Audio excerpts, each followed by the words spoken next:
Yeah, hi everyone. Good evening.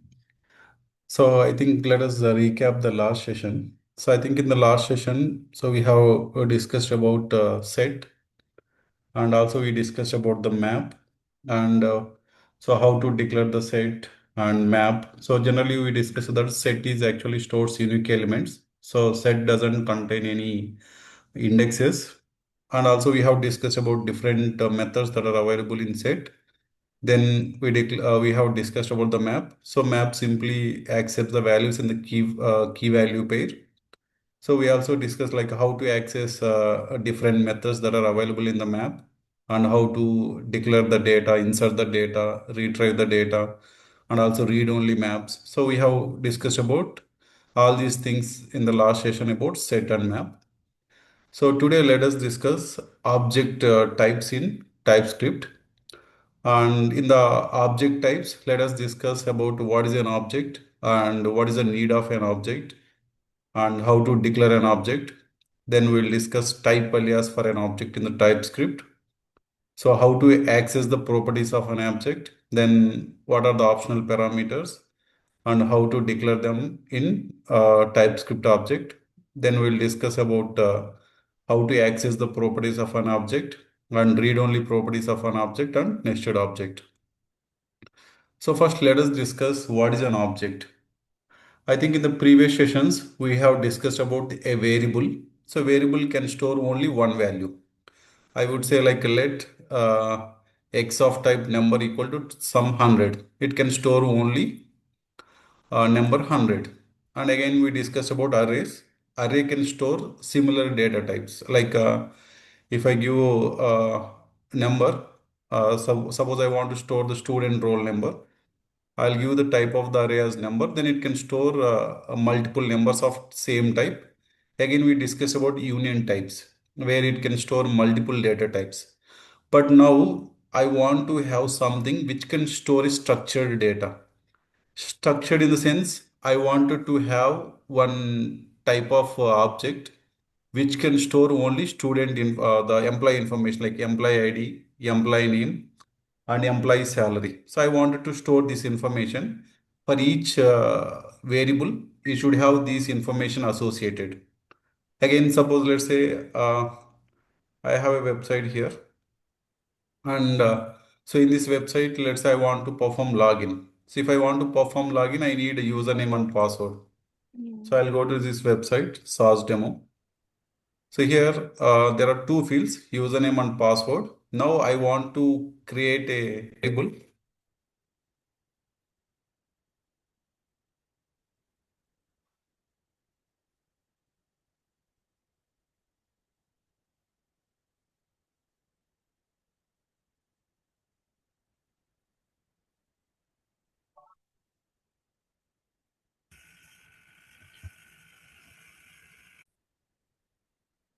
Yeah.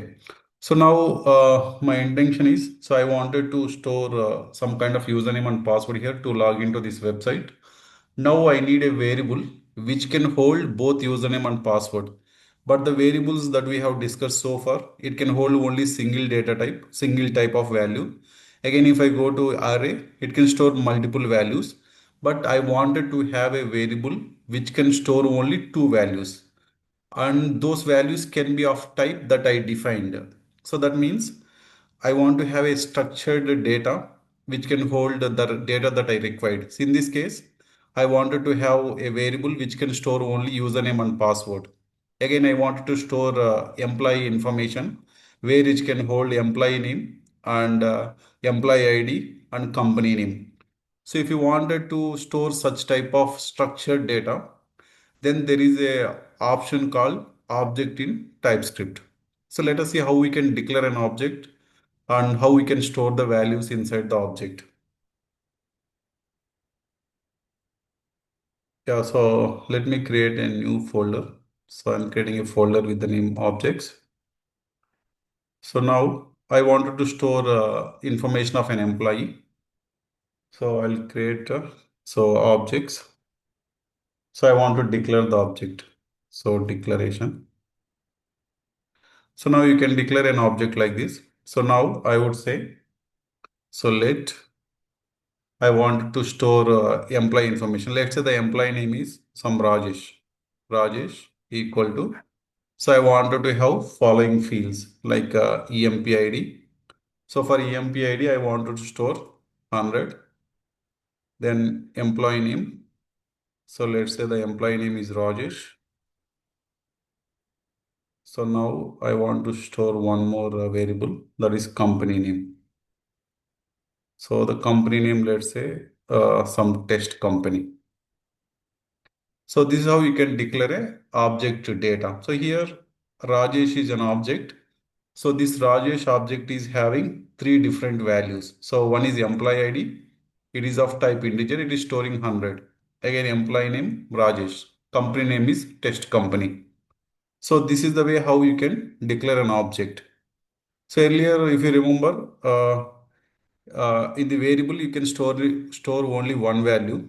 If you take array can store multiple values of same type, or if that is a union type, you can store different data types. But now here for Rajesh object, I want three different variables: employee ID, employee name, and company name. So here employee ID is of string, and employee name is also, sorry, employee ID is a integer number, employee name is a string, company name is again a string. So this way, if you wanted to store structured data, we can go for objects. So let me print this. Yeah, so I'll print this Rajesh object. Now you should get, it should get three values to the console. That is EMP ID 1000, employee name is Rajesh, company name is test company. So let us run this.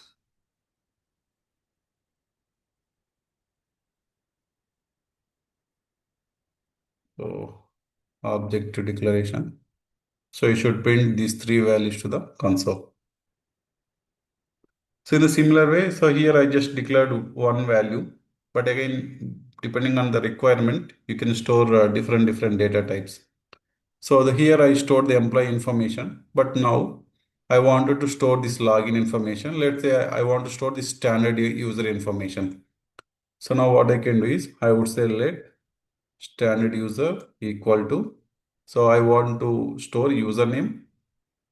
So the username is standard user, and password, let's say this is secret sauce. This is the password. So this is how you can declare the objects. So now if I print a standard user, so it will give you the values of username and password. So username is standard user, password is secret sauce. Okay, now if you observe here, so we are directly defining the object data. So here I'm declaring Rajesh a variable. For this Rajesh, I am directly assigning the values. Again, same for standard user, I am directly assigning the values. But now suppose, let's say I wanted to create one more variable, let's say. Again, if I want to store the data of logged out user, again what I need to do is I need to create one variable like this. So standard user, this is logged out user. So this is how I define. But instead of that, what I wanted to do is I wanted to define a type alias for the type. So here Rajesh is an employee. So for employee, I have employee ID, employee name, and company name. So instead of directly defining this, first I wanted to declare a prototype, because for the Rajesh we have employee ID, which is a number, employee name is a string, company name is a string. So you have assigned the values directly. So instead of this, I want to define the type of a particular employee. First, I will declare the type of the employee, and that employee type will have some structure. So again, if you want to declare the same type of variables, instead of declaring like this, you can directly declare the variable using the type, like your custom data types. So let us try that.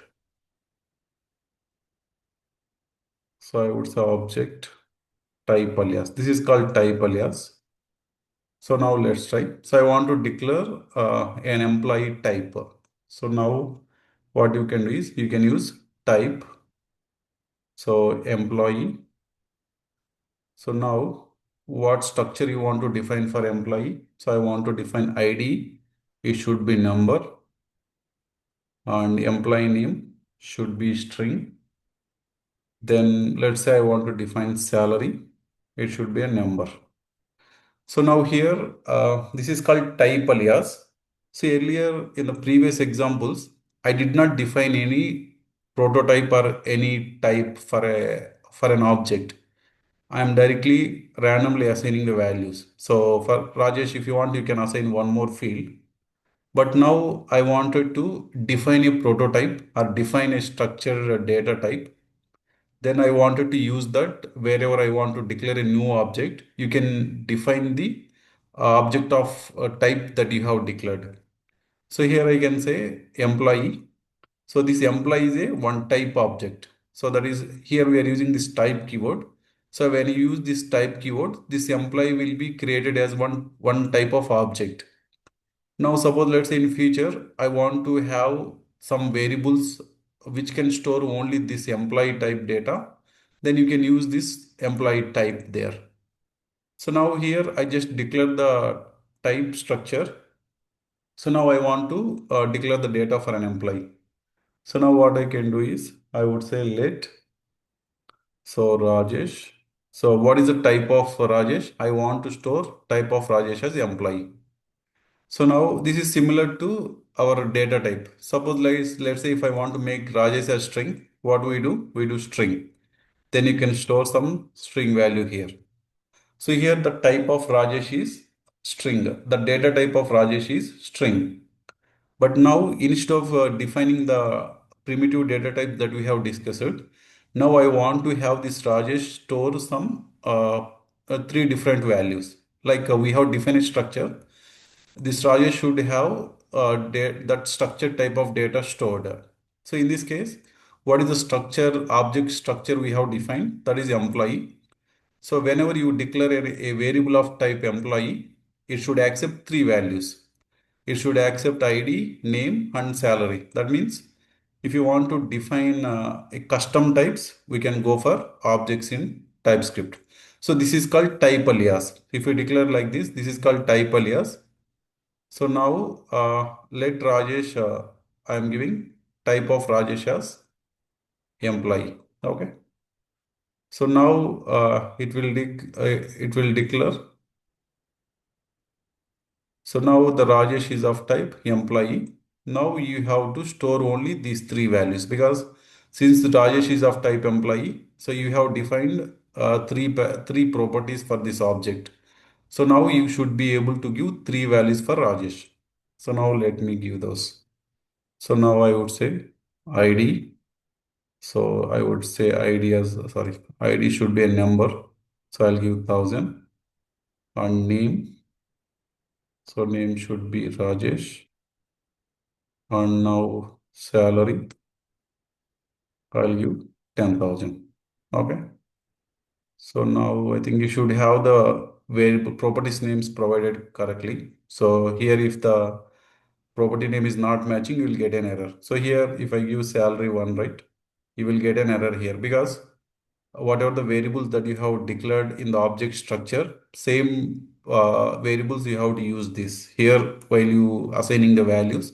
So inside the object, whatever the variables we see here, these variables we call as properties. So for object, we call this as properties. So now in this case, ID is a property, name is a property, and salary is a property. So now I have declared Rajesh of type employee. So now this can accept three values which you have declared here. So ID, name, and salary. So these are called type alias, and based on your requirement, you can declare the object types, and these object types can be supplied to your test data wherever you want. Or suppose let's say I want to create a function which accepts username and password. We instead of passing username and password as two different variables, you can directly pass this type. So I'll show you one example. Suppose let's say I have a function login. I'll declare function login. So usually if this function want to accept two values, how we do? I will define like this: username of type string, password of type string. So that means, so this function login accepts two parameters, username and password. So now instead of sending username and password like this, I can do like this. So I can create let. So I'll create a type. So credentials. So now we should have two fields. Username, it is of type string. Password of type string. So now what I can do is I can directly pass this type credentials of type credentials. Okay. So this is how we can make use of objects. So whenever your method accepts multiple parameters, in this case it is accepting two. Let's say you want to send some 5 to 6 parameters to my method. Instead of declaring 5 different parameters, I can create an object type. That object can be passed here so that it will minimize the parameters. And as soon as you see this, it will be meaningful. It will increase the readability of your program. Okay. So generally we use types wherever these type of objects, wherever you want to send multiple data. Instead of sending multiple parameters, we create one type and that type will be sent. Anyway, about these functions, we haven't started it, but once this objects topic is done, we can start on the functions. Just for a simple example, I gave this login function. Okay. So this is the advantage of defining the types, object types. Okay, so now we have discussed how to declare object types and how to assign the values. And also we have discussed how to declare the type aliases for an object and how to use those type aliases while creating the variables. So now let us discuss how to access the values of an object. So let us try that. So let me create a new file. So object access. So now I want to access the properties of an object. So let us see how we can do that. So here we have declared an object. So employee is an object and I have declared Rajesh of type employee. Now I wanted to access the properties of Rajesh. So how you can access the properties of this Rajesh object? You can use your object name dot property. So in this case, Rajesh is the object name, ID is the property, name is the property, and salary is the property. So I can access like this. So you can say console.log. So you can give the name of the object as Rajesh. And what is the property? ID is the property. So you can simply access using the dot operator. So when I write rajesh.id, it will simply give you ID value, which is 1000. So in the same way, you can access other variables, rajesh.name and rajesh.salary. So let me run this. It will simply print those three values.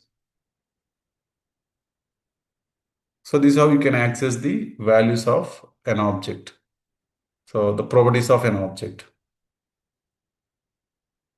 So now we should print the three values to the console. One is the Rajesh ID, which is 1000. Then the name of the Rajesh is Rajesh and Rajesh.salary, it has given 1000.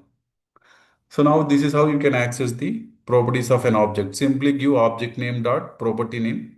It will give you the value. So now I want to update the values of an object. Suppose let's say for ID property, what is the value? 1000. So now I wanted to update this value to 2000.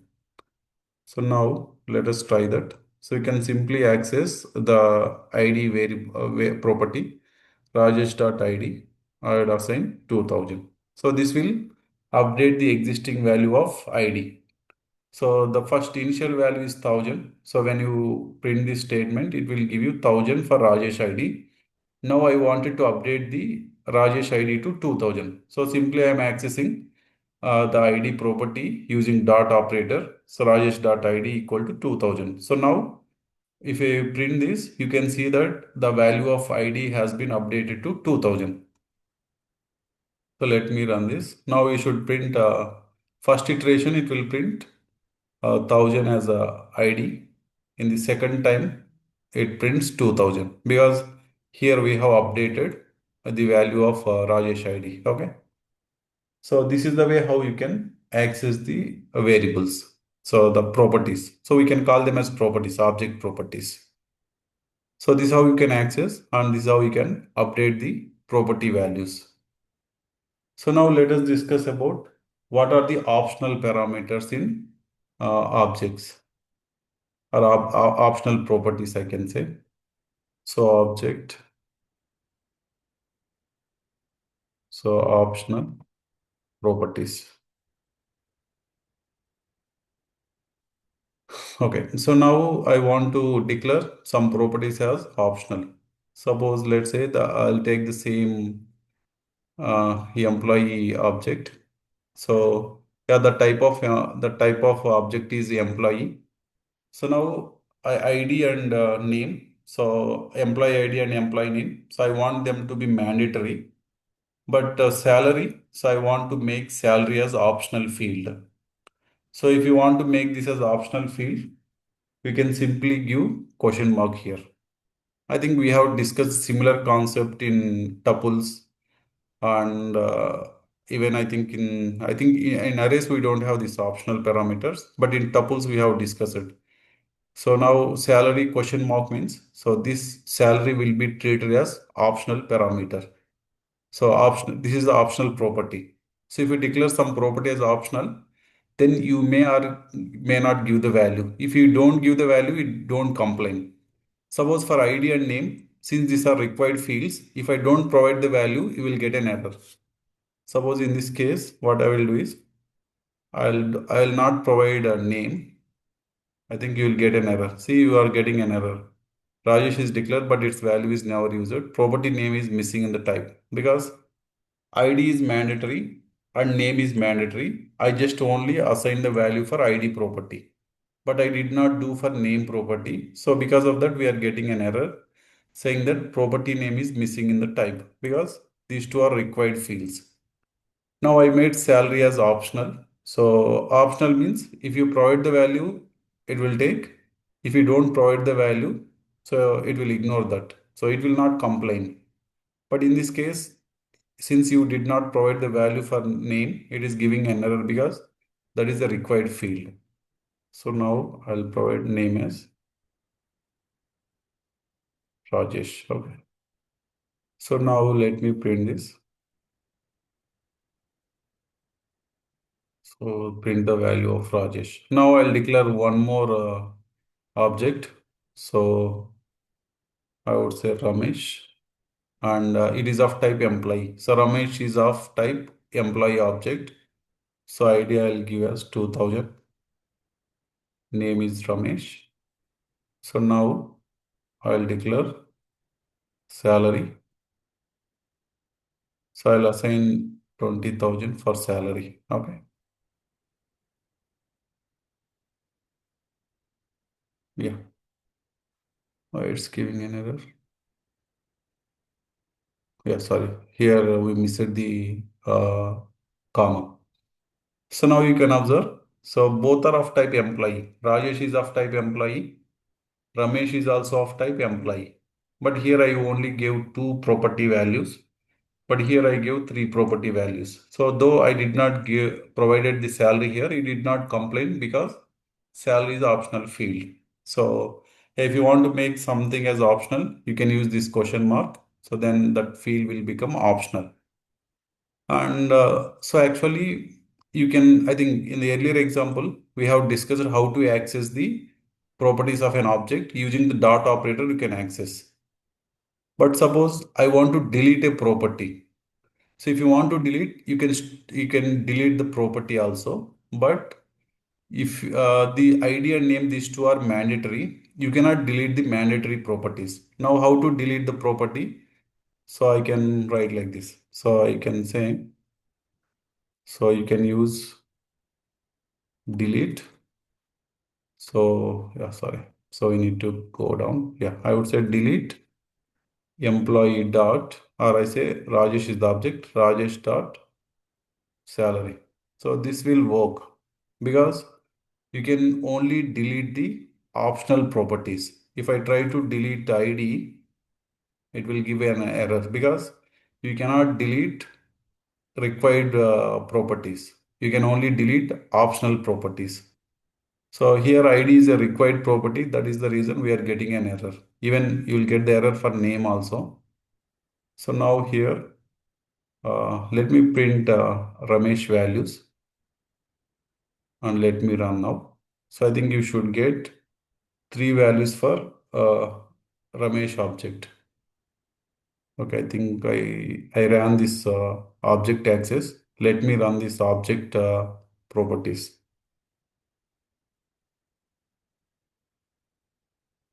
optional properties.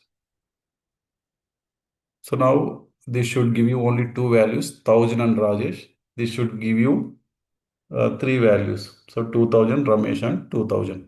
Okay, so we got this. Now I would like to delete the property salary. So now let me run this. So delete Ramesh dot salary. Okay. So if I run this, I think it will delete salary and give you two other properties.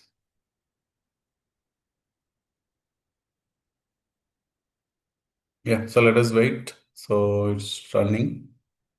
Now I should see, yeah. So now you see, for Ramesh object, we have deleted the salary. Since you have deleted, that field has been removed from the object value. So you got only two properties. So this is how you can delete the properties. But remember that required properties cannot be deleted. You can only delete the optional parameters. So actually that depends on one property here. So here you have kept it strict to true. So strict to true means it will enforce some rules. Like suppose if I here if I enforce if I give this strict as true, then it will not allow you to delete the required properties. It will allow you to delete the optional parameters. But if I keep this as false, strict as false, then I think you can delete. I'll keep ID. Now you see, I'm not getting an error because here in TypeScript configuration file, there is an option strict as false. So whenever you, sorry, this is a strict parameter. This strict parameter can be true or false. If you give this strict parameter as true, then there will be some set of rules that will be enforced. Like you cannot declare a instance variable without initialization or without constructor. Again, you cannot leave a variable without initialization. So like that, there are so many rules that will get enforced. So if you keep this strict as true, then it will not allow you to delete the property, required property. But if I keep this as false, then it will allow you to delete the required property as well. Okay. So I think later we'll discuss about the strict property, like what are the different rules that will be enforced as part of this. For now, just remember that if I keep this as true, then it will enforce for initialization. And in this case, for the object required properties, you cannot delete. You can only delete the optional properties. So this is about how to declare the optional parameters and how we can delete a particular property using delete method. So yeah. So now let us discuss about read-only properties in objects. I think we have discussed about read-only earlier, like read-only arrays. So if you declare an array as read-only, then you cannot modify the values. Again, in set we have discussed read-only set. Again, we have discussed about read-only map. So read-only map means you can only access the values. You cannot modify or you cannot add, you cannot delete. So all those operations are not possible if you make something as read-only. So in the same way, the properties of an object can be made as read-only. So if you make that as read only, then it will not allow you to delete that or it will not allow you to modify that value. Because couple of minutes back we discussed how to update the value of a property of an object. But if you make that as a read only, then it will not allow you to update or delete. So let us try that. So let me create a new folder. So I would say object. So read only. So now I'll make some properties of an object as read only. So let us take the same example of employee. Okay, I think I created a folder. So let me remove this.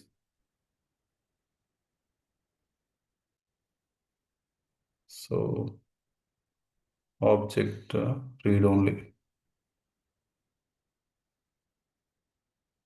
Yeah. So now let me copy the same employee one. Yeah, this is employee. So type I have declared as employee. So now I'll make salary as read only. Read only. Okay. So now the property salary is read only.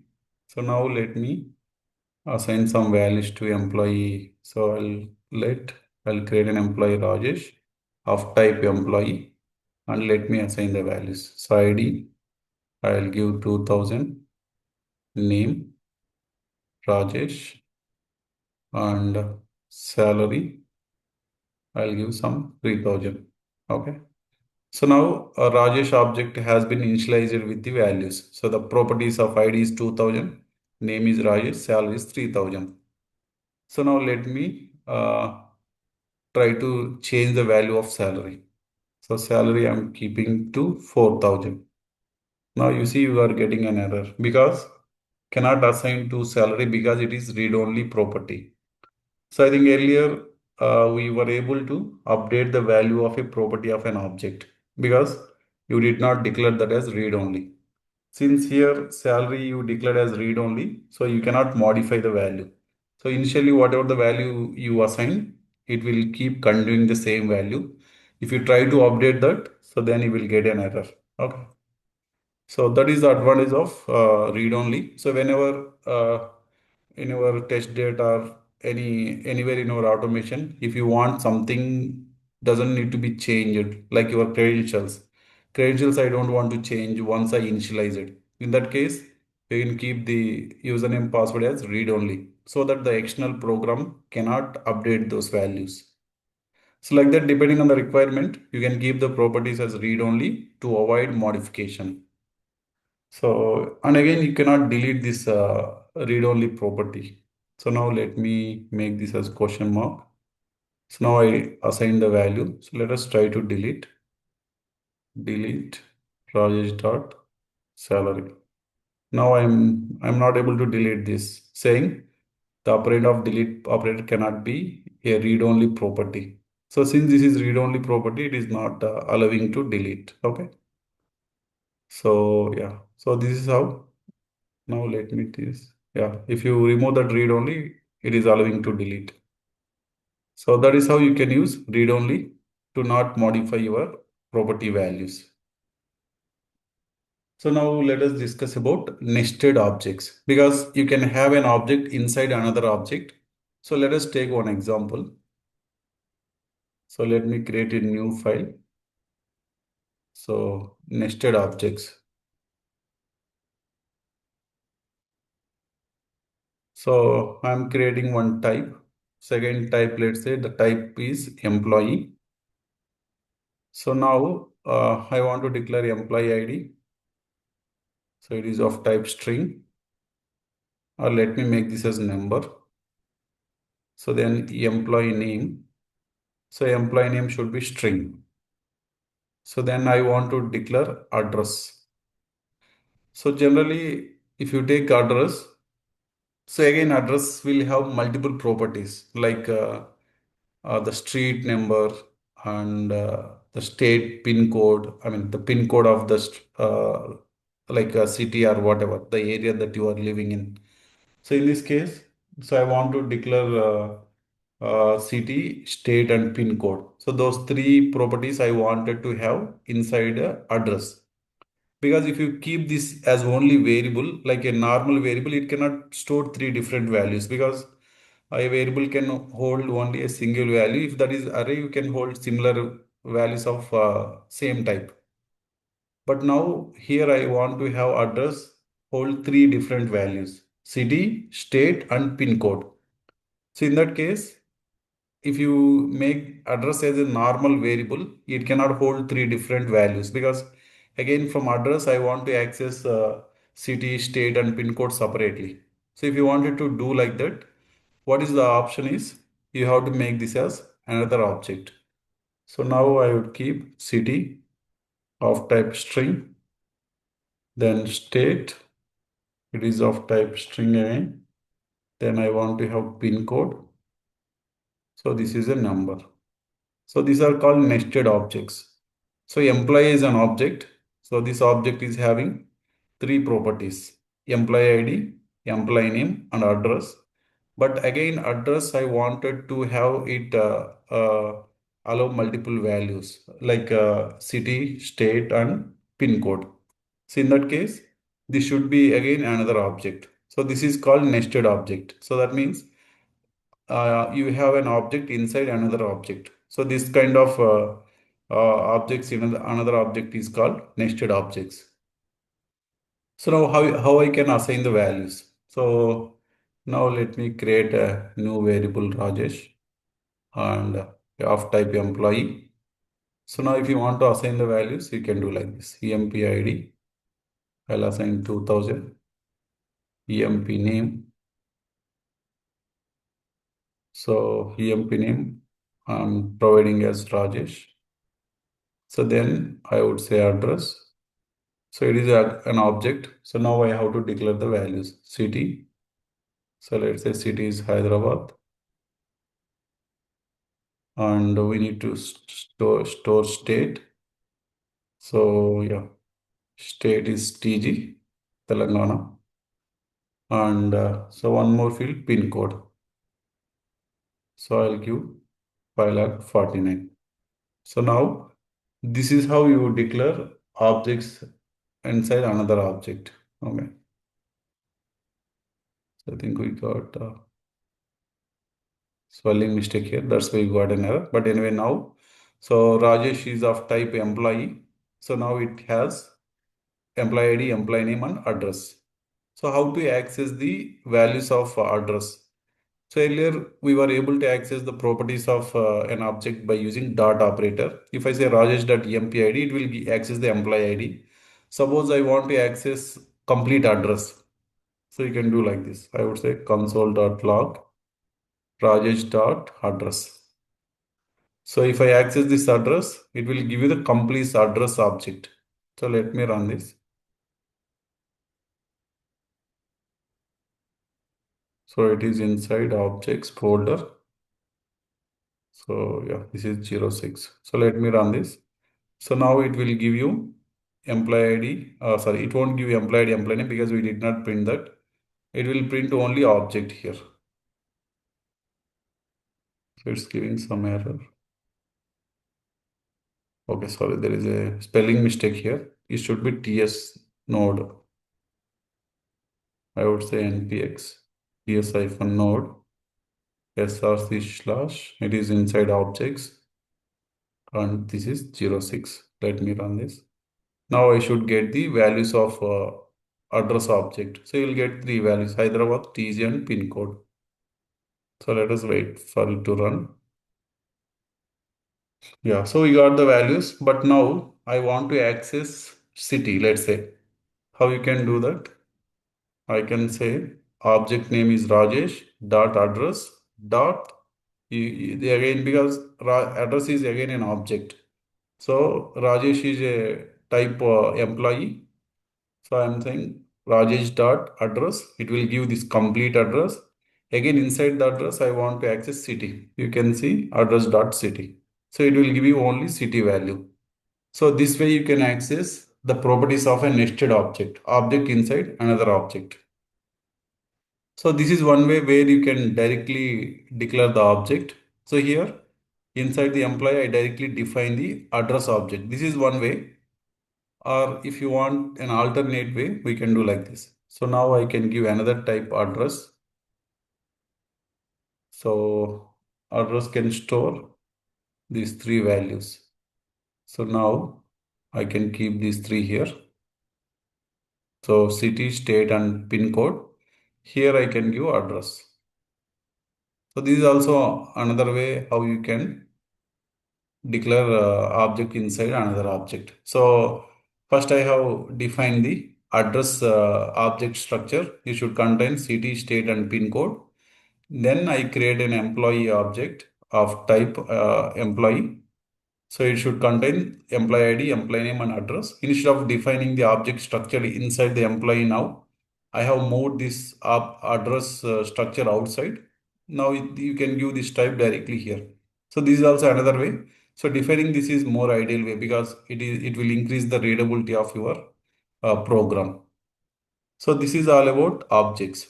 So now we have discussed about what is an object, how to declare an object, how to declare the type aliases. Then we have discussed about how to access the properties of an object.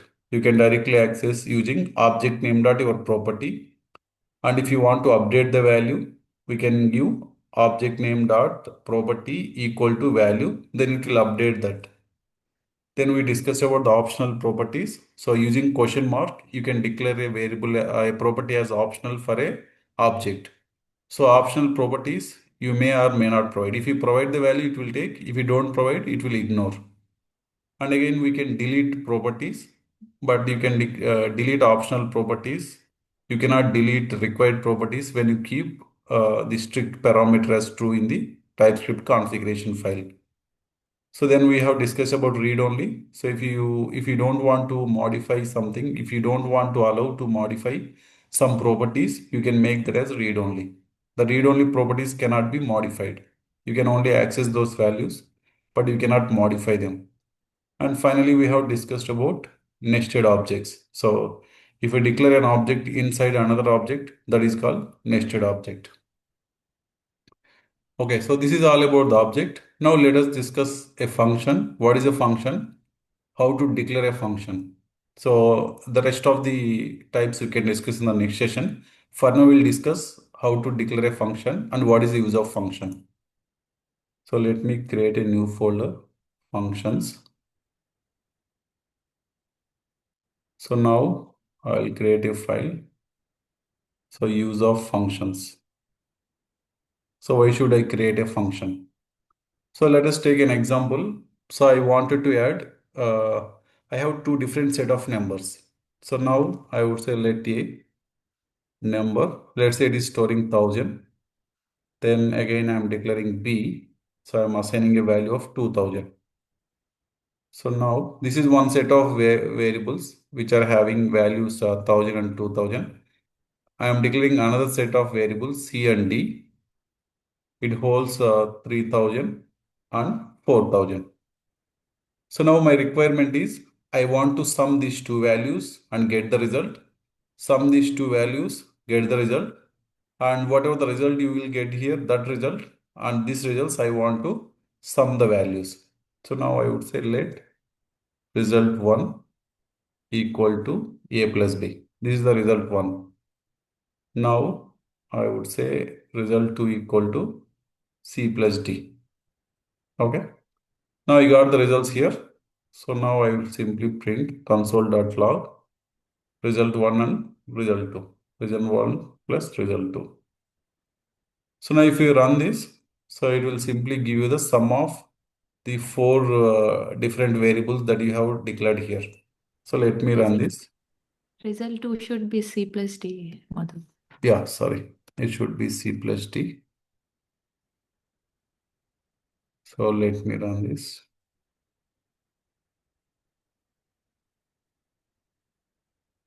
Yeah, so would be functions, user functions. So now you will get this result 1 and result 2 printed together.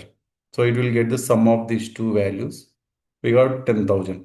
So this is 3 and this is 7, 10. But now the problem is, so now you added only two set of variables. Suppose let's say I have a requirement of adding some 10 set of different variables. That means I'm going to write the same code again and again. So here I wrote 3 lines of code to add two different numbers. Here I did 3 more lines. So same code you are repeating. So here I have written the 3 lines. Here I will write 3 lines. Now again I want to add five such numbers, five set of different numbers. You will get almost 15 lines of code. That means you are repeating the same code again and again. So generally in any programming language, repeating the same code is not recommended. So instead of repeating the same code multiple times, what I can do is I can create a function. So generally functions are used to create reusable code. So whenever you see some functionality, instead of writing the same functional code again and again in multiple places, we can simply keep a function. You can keep this reusable code in that function. Wherever you want to use that code, you can call the function. So how to create functions in TypeScript? So following the syntax. So you have to give function keyword, then give function name, then pass any parameters. So write the code. So this is how the syntax of a function looks like. So function keyword, function name, pass the parameters to the function. So now let me create a function which will add two numbers. So simply give function keyword. Then you have to provide the name of the function. So function name you can give except the reserved keywords. You can give any function name, and function name should follow the camel case. I think earlier in the TypeScript sessions we discussed about the naming conventions. So for function names you have to give camel case. So I'll give the name of the function as add.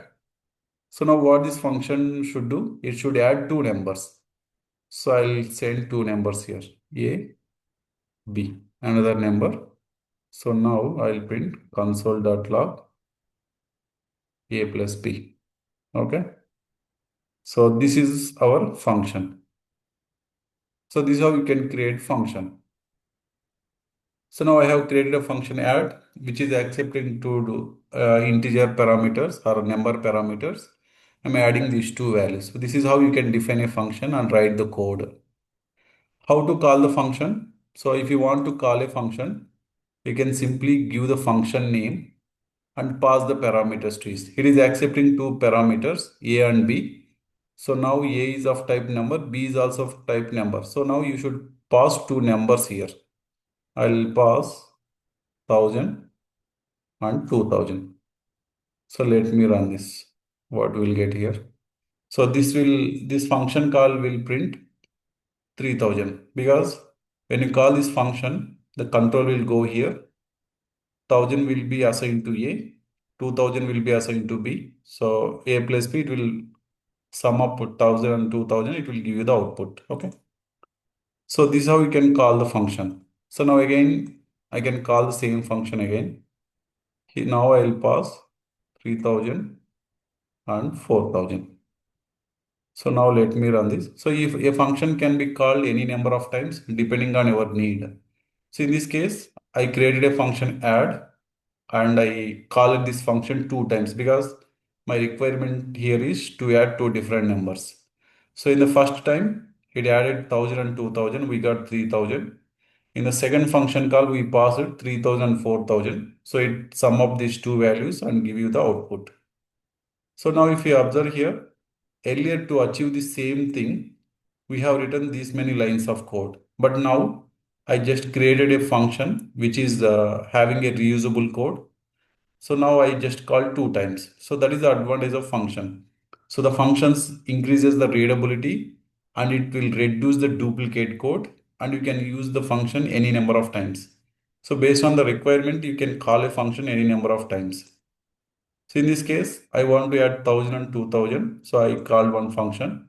Again, second time also I call because I want to add 3000 and 4000. So this is how you can declare a function and you can execute the function using function call. So now all this code has been replaced with only simple these two lines of code along with the function declaration. Okay. So this is how we can use the functions. More we will discuss in the tomorrow session.